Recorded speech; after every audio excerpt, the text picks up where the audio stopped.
Hi everyone! In today's video, I'm going to show you a simple way to save your Canva design as a Word document. We'll do this in 2 steps. First, we'll save it as a PDF, and then we'll convert that PDF into a Word file. Let's get started. First, open your web browser and go to canva.com. Log into your account or create one if you're new. Once you're in, click the Create a Design button in the top left corner and choose the type of design you want.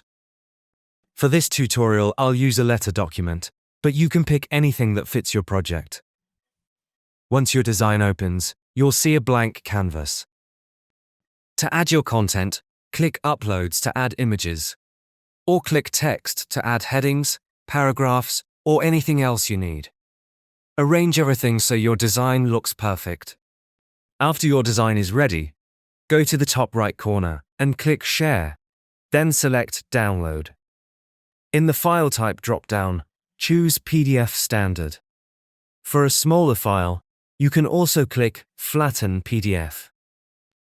Finally, click Download, and Canva will save your design as a PDF on your computer.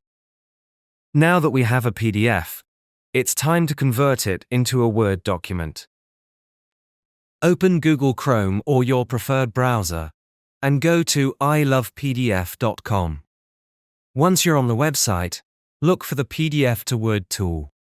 Click on it, then upload the PDF you just downloaded from Canva. After the upload is complete, click Convert to Word, and in just a few seconds, your file will be ready to download as a fully editable Word document.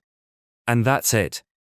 You've successfully turned your Canva design into a Word file using PDF as the bridge. This method is perfect for resumes, letters, reports, or any design you want to edit further in Microsoft Word.